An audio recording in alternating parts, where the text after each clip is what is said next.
ouvintes da Rádio Mega Brasil Online, olá você que nos acompanha por imagem em nosso canal YouTube. Eu sou Marco Antônio Rossi e esse é o Comunicação SA, programa da Mega Brasil que destaca toda e qualquer ação de relacionamento e de consolidação de marca. Aqui também falamos sobre novas iniciativas de negócio, análises de mercado, lançamentos de produtos e serviços e de ações que impactam positivamente a sociedade. Antes de iniciarmos o programa de hoje, eu quero deixar aqui um convite a você que nos assiste pelo YouTube, que se inscreva no canal, curta a nossa página e clique no sininho de notificação. E assim terá acesso a este e a outros conteúdos produzidos nesta plataforma pela Mega Brasil. O movimento de fusões e aquisições entre agências de comunicação tem crescido nos últimos anos. Agências brasileiras juntam-se a outras agências do país, agências europeias fundem-se com agências brasileiras, assim como com as norte-americanas.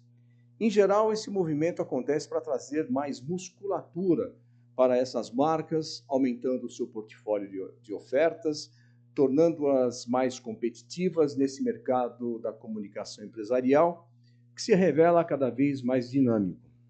Mas existem também agências que são criadas já com a perspectiva de serem vendidas no futuro próximo. E apesar de não estar escrito no papel, a intenção já faz parte do business plan.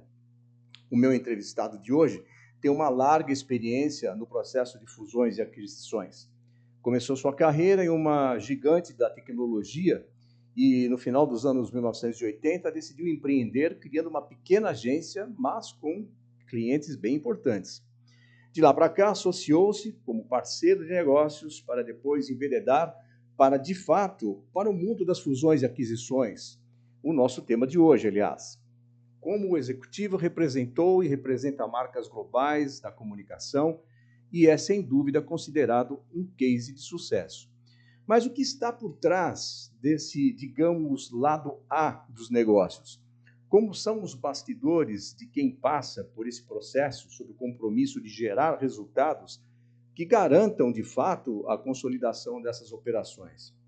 Para falar sobre esse maravilhoso mundo das fusões e aquisições, eu converso com o Zé Schiavone, chairman executivo do coletivo Weber Shandwick e de duas operações ligadas à Golem.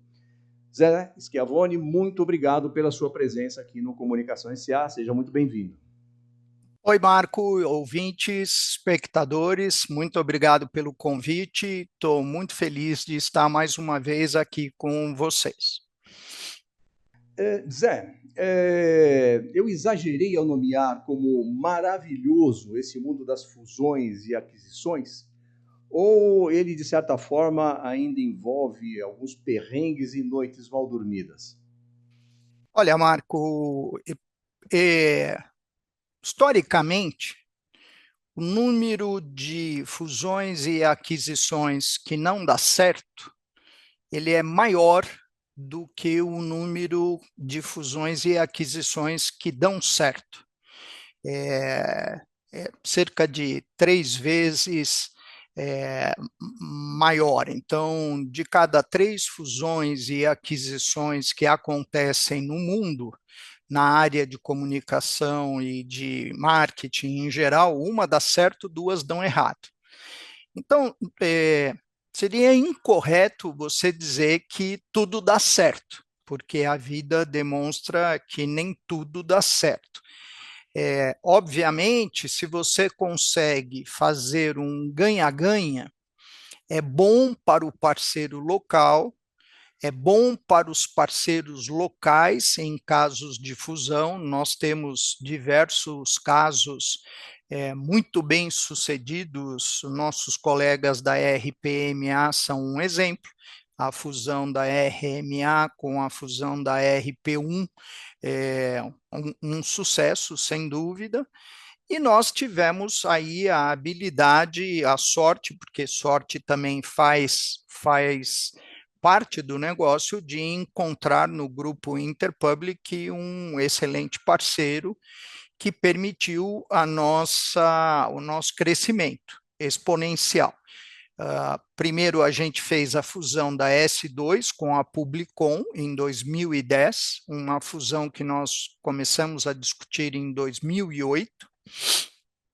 Em 2011, vendemos a empresa fusionada, que foi a S2 Publicom, para o grupo Interpublic, e começamos a operar como subsidiária a Weber Shandwick e a Golin.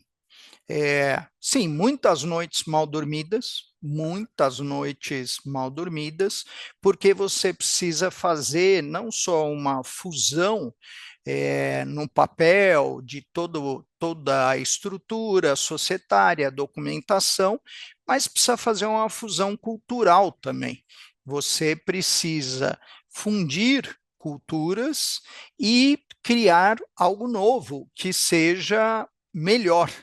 Eu penso que o sucesso da nossa aquisição está ligado a alguns fatores. Um deles, o time do management da companhia não mudou.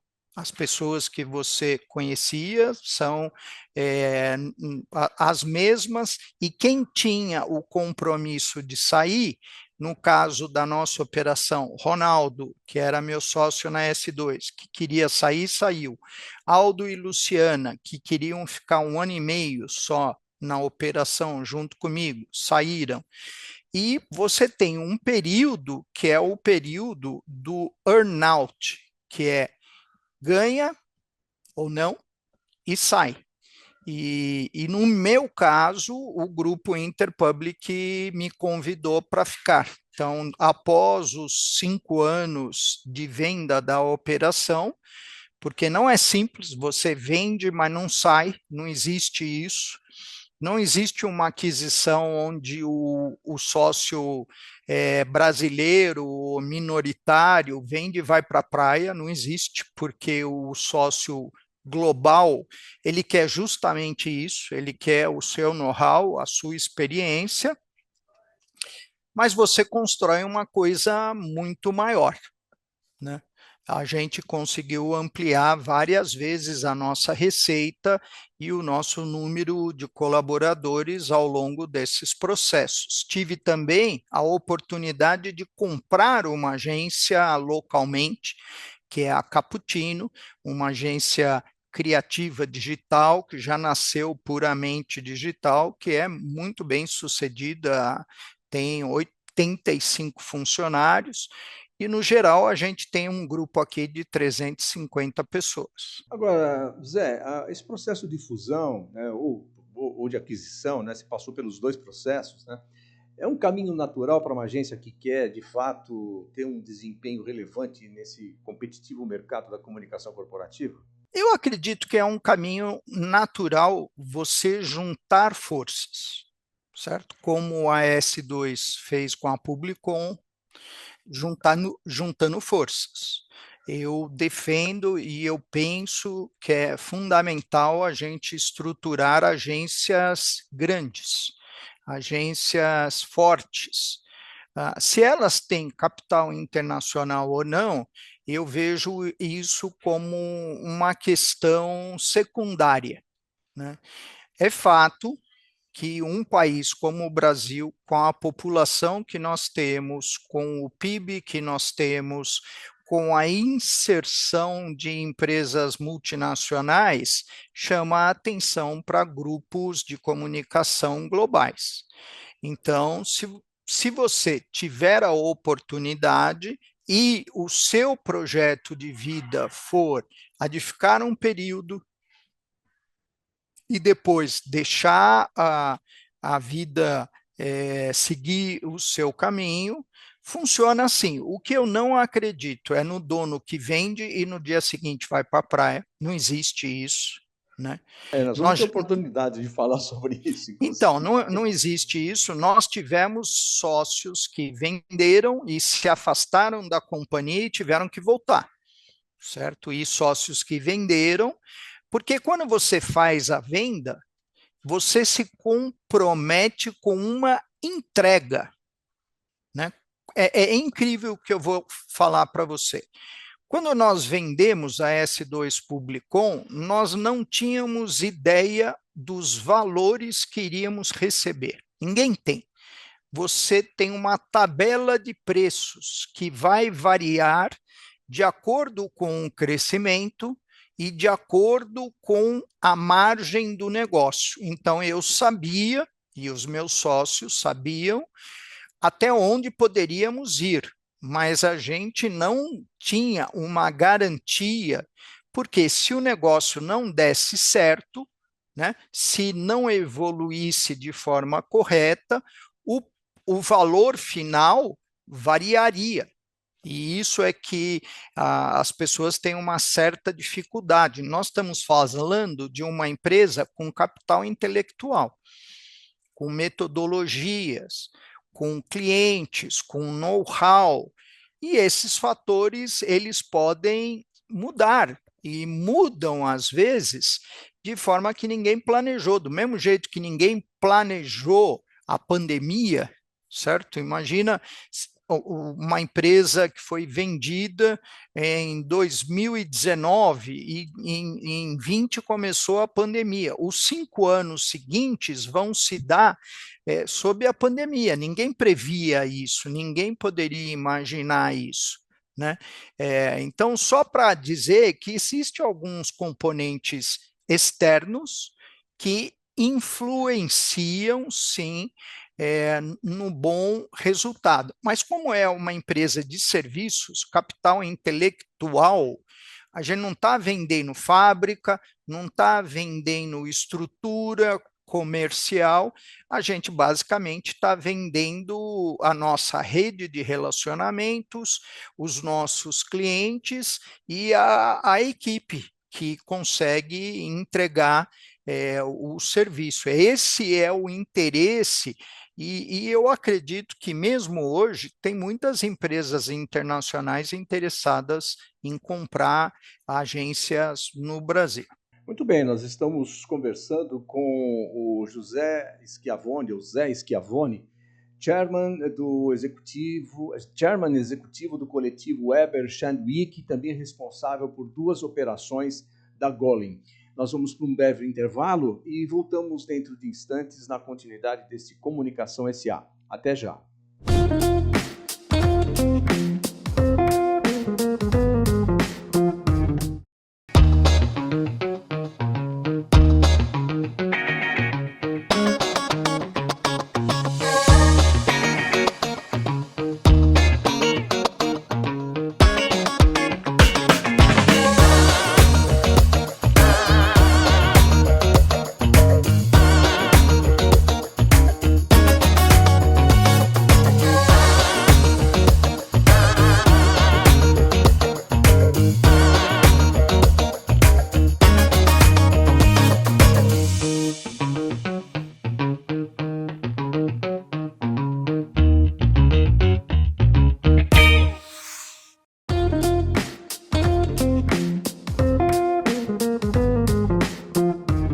Olá, ouvintes da Rádio Mega Brasil Online. Olá, você que nos acompanha por imagens no nosso canal no YouTube. Estamos de volta com o Comunicação SA, que hoje recebe, Zé Schiavone, chairman executivo do coletivo da Weber Shandwick, do coletivo Weber Shandwick, e também responsável por 2 operações da Golin. Estamos aqui conversando sobre fusões e aquisições, um processo pelo qual o Zé Schiavone passou de braçada.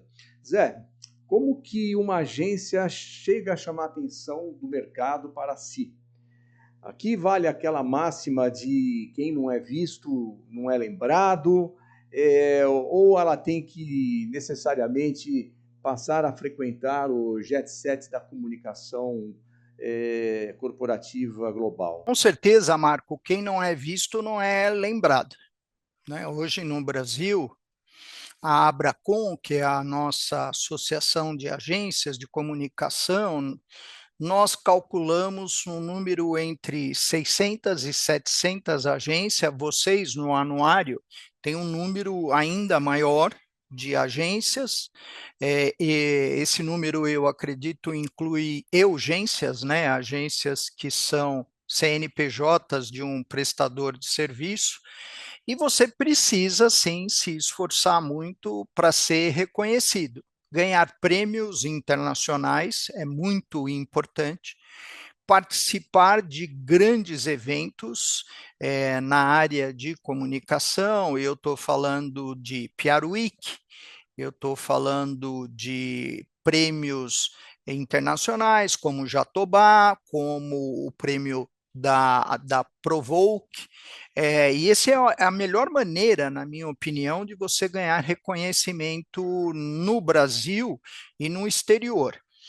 Você tem outros eventos internacionais, como você tem o SXSW, você tem eventos Web Summit, que são eventos onde você faz conexões, e sim, é muito importante você abrir espaço de fala, de lugar de fala e de conexão com grupos internacionais, LinkedIn e outros tantos, porque quem não aparece não é lembrado, né? E também eu acho que existe um movimento de globalização em curso, mesmo com questões relacionadas ao governo Trump. A globalização existe, as empresas têm de crescer, têm que buscar outros espaços, né? No caso da Weber Shandwick e da Golin, eles, antes de fecharem com a gente, em 2011, eles recomendavam para vários clientes, vocês precisam estar na América Latina, né? E vocês precisam estar em clientes, falando em América Latina, o Brasil é importantíssimo, então você precisa estar no Brasil, precisa estar no México, na Colômbia, na Argentina. Então, chegou um segundo momento onde os clientes inverteram a pergunta e falaram, então, e você, agência, você não vai atuar lá naquele setor, naquele mercado? Foi isso que ocorreu. No nosso caso, a gente começou a conversar com o grupo Interpublic em 2008. Depois houve uma crise internacional, se você se lembra, que era a crise do crédito, o mortgage, e aí demos um tempo, mas em 2010, no começo do ano, a Weber Shandwick que voltou a falar conosco, e a gente falou, olha, aqui nós já estamos trabalhando para fazer uma fusão entre S2 e Publicom. Essa fusão ocorreu em julho de 2010 e a gente continuou conversando com o grupo Interpublic, e depois tivemos um período, eles fizeram uma oferta, nós negociamos durante 14 meses, esse é o período mais difícil, o período onde você assina uma carta de intenções e imediatamente após a assinatura da carta de intenções começa a due diligence. Esse é um período difícil porque você trabalha muitas horas por dia prestando as informações para o pessoal da due diligence, ao mesmo tempo que você não pode deixar a peteca do negócio cair. Então, é um trabalho que são dias de 20 horas, porque primeiro você busca todas as informações que eles pedem e depois você vai atender seus clientes, suas equipes, aí então é um período bem difícil. Pós-venda também é um período difícil, porque você precisa se adaptar à estratégia, à cultura do seu parceiro internacional. Cada um tem uma metodologia, cada um tem um estilo de condução de negócio. Nós demos muita sorte porque a Interpublic ela dá muita oportunidade para você exercer seu protagonismo, né?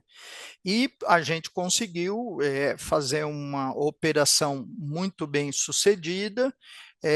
Além disso, em 2018, nós fizemos a compra da Captino, que foi um processo onde nós implementamos tudo que a gente aprendeu, e depois crescemos as operações para que hoje elas se incluam 8 marcas.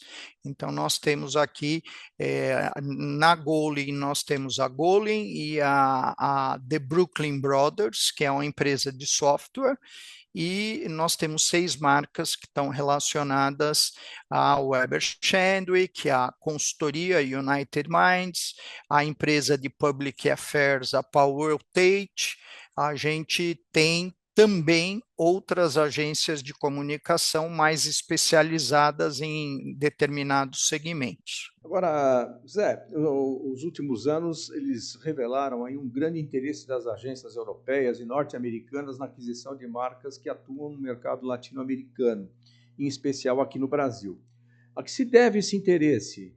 Ao modelo da comunicação que se faz aqui, ao tamanho e potencial de crescimento do mercado, ao câmbio, que em geral também favorece essas aquisições financeiras. A que se deve esse interesse pelas agências do Brasil? Os três segmentos, né? É óbvio que quando você está falando de uma compra internacional com um dólar de 5,70, é uma coisa mais distinta. Nós não vendemos o nosso negócio em dólar, vendemos em real, porque a gente não queria assumir o compromisso em dólar, mas eu me lembro que quando nós vendemos a empresa, o câmbio estava a 1,79.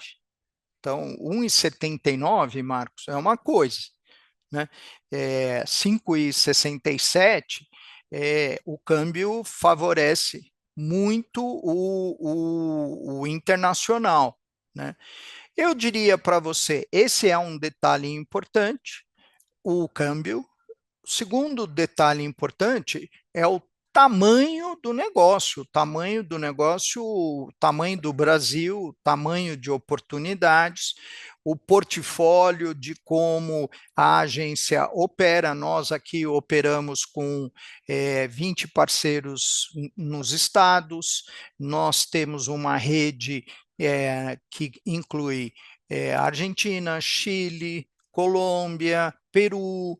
Então, a gente já fazia muitos serviços regionais e o idioma é um idioma que só tem no Brasil. Então, é importantíssimo, quem quiser investir no Brasil, fazer uma intervenção por parceiros nacionais. A maioria das agências internacionais chegou no Brasil por intermédio de aquisições. A Edelman fez 4 aquisições desde a sua primeira iniciativa no Brasil, a WPP também fez aquisições, a Omnicom fez aquisições, é natural. Existem alguns mercados mais fechados, por exemplo, o mercado asiático. Ele é extremamente fechado. Você não tem essa exposição de agências internacionais asiáticas, vamos chamar assim, no mercado brasileiro. É uma característica desse mercado, é mais fechado. Muito bem, nós estamos apresentando Comunicação S.A., que hoje recebe Zé Schiavone, que é chairman executivo do coletivo Weber Shandwick, e 2 outras operações ligadas à Golin. Nós vamos para um breve intervalo e voltamos em instantes para a continuação do programa de hoje. Até já!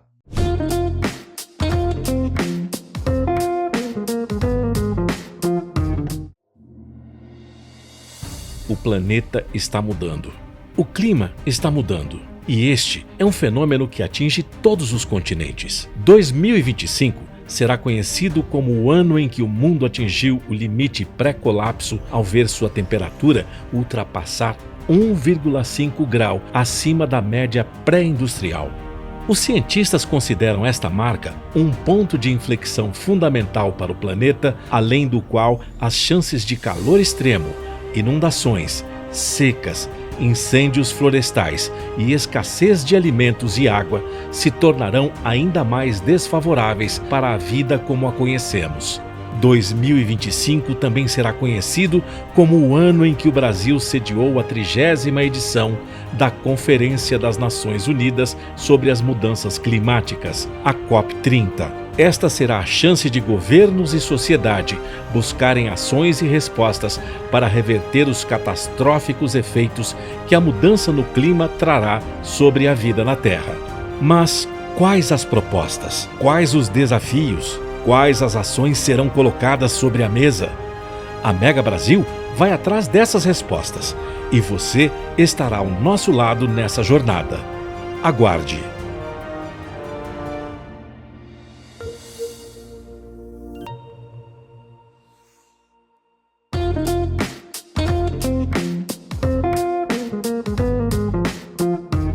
Olá, ouvintes da Rádio Mega Brasil Online. Olá você que nos acompanha pelo nosso canal YouTube. Estamos de volta com o Comunicação SA, que hoje conversa com o Zé Schiavone, chairman executivo do coletivo Eber Chadwick e de duas outras operações ligadas à Golem.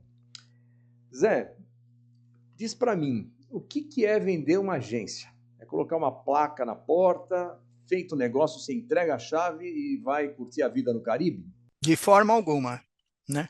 De forma alguma, porque quando você vende a sua operação, você tem que fazer a entrega que você disse que iria fazer. E ninguém melhor do que você conhece a sua operação. Você tem o modelo chama-se earn-out, porque existem patamares de entrega e existem múltiplos de valores de lucro que variam de acordo com a operação evolui, né? E, de novo, você não precisa fazer isso apenas com sócios internacionais. A FSB é uma agência brasileira que tem feito diversas aquisições de outras empresas brasileiras, muito bem-sucedidas, né? Eu diria para você conseguir manter a equipe que lidera a companhia, lidera a empresa, integrada, você conseguir fazer essa fusão cultural e a fusão de negócios é fundamental para o resultado da operação dar certo. Eu diria para você, é a condição número 1. Quando você vai avaliar projetos que não evoluíram muito bem, você vai perceber que um dado comum é que os sócios se afastaram da operação. Então, aqui, desde o início, o que nós tínhamos programado, nós seguimos, mas a nossa diretoria, o grupo de diretores se mantém muito unido e muito focado em resultados. Tive a felicidade de agregar executivos de outras operações que vieram para cá e estão conosco há muito tempo, mas é um segredo. O outro segredo é você fazer uma análise de para quem você está vendendo a empresa, né? Então, essa empresa é uma empresa de dono, essa é uma empresa que tem ações em bolsa, existem comportamentos diferentes. Essa empresa, esse grande grupo para o qual você está vendendo, já fez aquisições no passado em outros países? Como foi? Como é que evoluíram essas outras aquisições? Então, você precisa também, Marco, fazer um due diligence de quem está te comprando, né? Qual é o histórico bem-sucedido desse grupo, né? E como acontece a parceria. Por exemplo, no nosso caso, estava muito claro que a gestão financeira ia ficar com um representante do grupo internacional, né? Mas a operação era nossa. E aí, se você tem um CFO com o qual você tem uma boa relação, fica muito tranquilo, né? Então, esses são detalhes mais importantes. Agora, é muito trabalho, e aí você precisa ter vontade de ceder. Por quê? Porque a realidade é um pouco diferente, você não é a última palavra, né? Você tem um sócio estratégico do negócio. Esse sócio estratégico do negócio tem políticas, né? A política de como você amortiza a compra de computadores, a política de como você trabalha caixa, é regime de caixa ou regime de competência. No nosso caso, que vendemos para um grupo americano, a contabilidade é americana e não brasileira. E existem diferenças entre a contabilidade brasileira e a contabilidade americana. Eu, como um executivo do grupo, a parte de compliance, eu tive que assinar um negócio chamado FCPA, que é um código anticorrupção que vale para o mundo inteiro. Então, eu posso ser responsabilizado se não tiver uma conduta ética exemplar. Então, essas coisas, no nosso caso, estavam muito claras e funcionou tudo muito bem. Agora, Zé, as agências, existem agências que são criadas já com o objetivo de serem vendidas ali na frente. É legítimo isso? E, de certa forma, ela leva vantagem quando ela nasce com essa perspectiva perante uma agência que simplesmente entra no mercado para competir com os demais, mas sem esse foco de impressionar ou apresentar resultados lá na frente que motivem uma outra grande agência ou um grupo de comunicação a adquiri-la? Sim, há diferença entre uma empresa que é bem organizada desde o início, talvez não com a ideia de vender, mas já pensando que se tiver de ser vendida, que é uma decorrência do desejo dos empreendedores, ela esteja muito certinha do ponto de vista trabalhista, do ponto de vista fiscal, do ponto de vista de contratos com os seus clientes, né? Eu me lembro, e posso contar isso para você e para a sua audiência, que a coisa que eu aprendi mais rapidamente olha, no Brasil, a gente fez e fazia negócios no fio do bigode. E o nosso grupo internacional falou, não, o que vale são os contratos, né?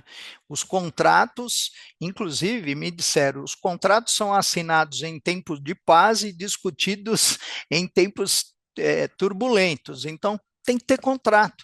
Não adianta você falar, não, mas veja, esse cliente, eu tenho clientes aqui na agência, tem cliente que está conosco há 34 anos, né? É uma entidade, então a cada 4 anos muda o presidente. Eu tenho que ter um contrato, se eu não tiver um contrato, não funciona. Eu tenho que ter uma organização financeira, tem que ter uma organização administrativa, a área de tecnologia, e isso tudo é pontuado e valorizado. Então, todo mundo tem que fazer isso de forma profissional. Se vai evoluir para uma venda ou uma fusão, tanto melhor que esteja tudo organizadinho, né? Muito bem, nós estamos conversando com o Zé Schiavone, ele que é chairman do coletivo da Weber Shandwick, chairman executivo do coletivo Weber Shandwick, também responsável por 2 outras operações da Golin.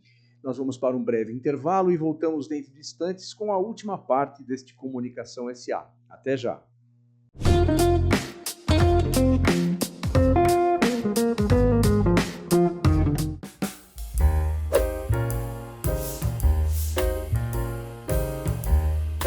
Oi, eu sou a Priscila Santana e sou apresentadora do programa Carreira Substantivo Feminino. Lá nós vamos conversar sobre diversidade no mercado de trabalho. E com as nossas convidadas, nós vamos fazer reflexões, discussões sobre esses desafios e também sobre as conquistas dessas mulheres. E quem sabe, inspirar outras mulheres por aí. Então não deixe de assistir os nossos episódios que vão ao ar sempre às segundas-feiras às 11 horas, com reprises às sextas-feiras. E esse programa é um oferecimento da Mega Brasil e da Pronto Comunicação.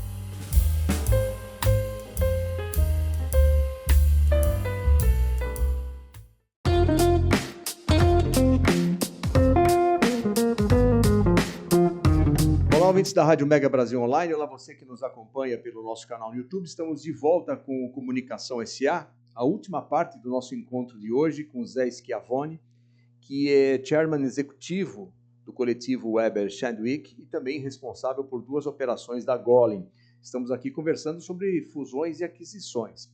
Zé, eu queria pegar agora um aspecto bem pessoal, né? A venda do seu negócio coloca o executivo diante de alguns dilemas pessoais ou questões relacionadas à perspectiva de vida e planos também, que, enfim, em algum momento ele arquitetou. Você passou por esse processo ou não? Vender foi de boa? Não, eu penso, Marco, que é super importante, primeiro, a tua família precisa estar junto de você, porque quando você vende, inicia um processo de bastante sacrifício.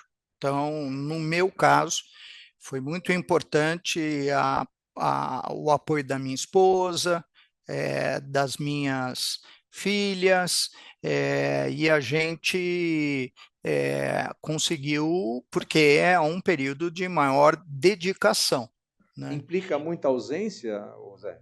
Alguma ausência. Por quê? Por exemplo, quando você vende para um grupo internacional, você tem, em geral, 2 reuniões internacionais por ano, você tem que se ausentar, é fundamental que você se expresse bem no idioma do comprador, né? O comprador não vai aprender português, então você precisa falar inglês ou falar francês, enfim, você precisa, espanhol, você precisa se expressar muito bem, porque não dá para fazer uma reunião the books on the table, porque realmente não vai funcionar.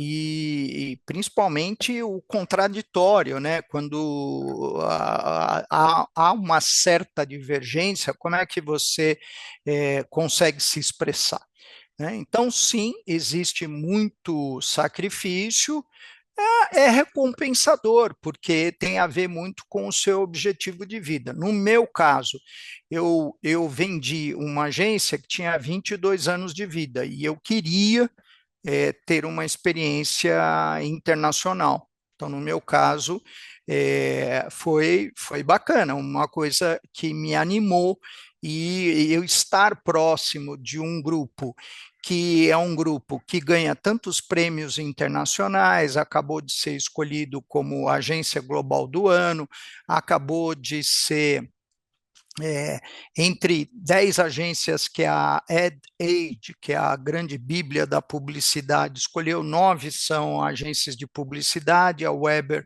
escolheu, entrou na lista, aparecer na lista como empresa inovadora da Fast Company, isso é muito legal. E a Golin também ganhou agora o grande prêmio de Cannes de PR do ano passado, foi a Golin que ganhou. Então, são empresas para as quais a gente aporta muito conhecimento e recebe muito conhecimento também.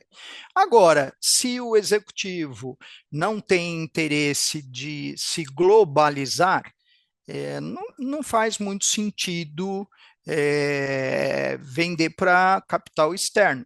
Agora, tem muito espaço para agências locais se juntarem e crescerem. Eu costumo dizer que existem alguns requerimentos. Você não pode ter ego, você realmente tem que acreditar que a soma de 1 mais 1 é maior que 2, né?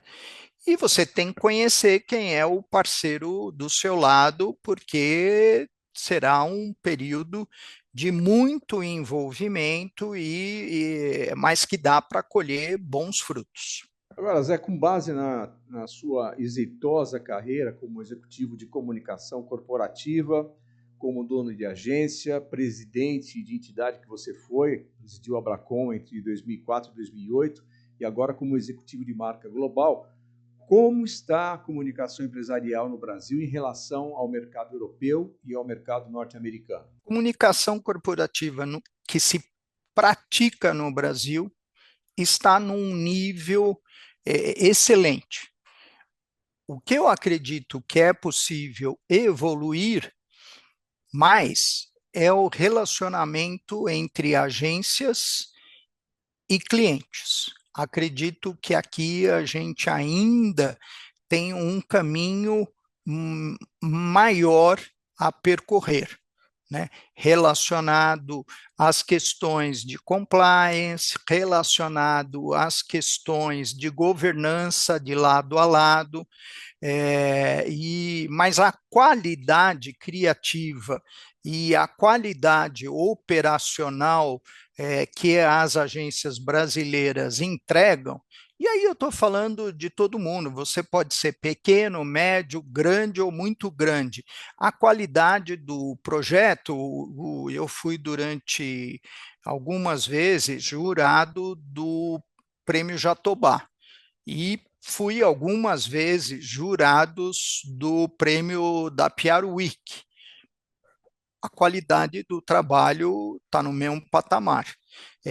Fui jurado também do Provoke, a qualidade dos trabalhos está no mesmo patamar.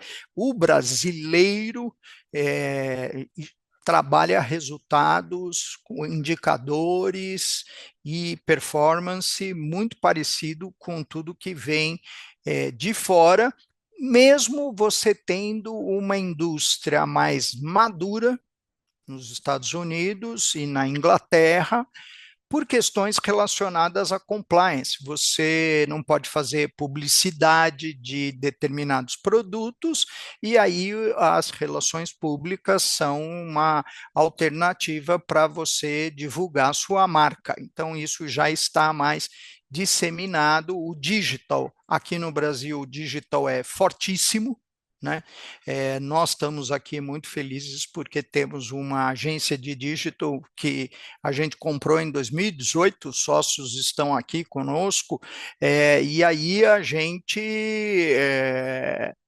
está para e passo ao mercado internacional. Esse seu comentário tem um pouco a ver com a minha pergunta, que aliás é a pergunta final do nosso encontro de hoje, é sobre esse processo de fusões e aquisições de agências brasileiras por marcas, de diferentes escolas, como a europeia e a norte-americana, como você bem citou, se isso interfere na personalidade ou no perfil da comunicação desenvolvida aqui no Brasil.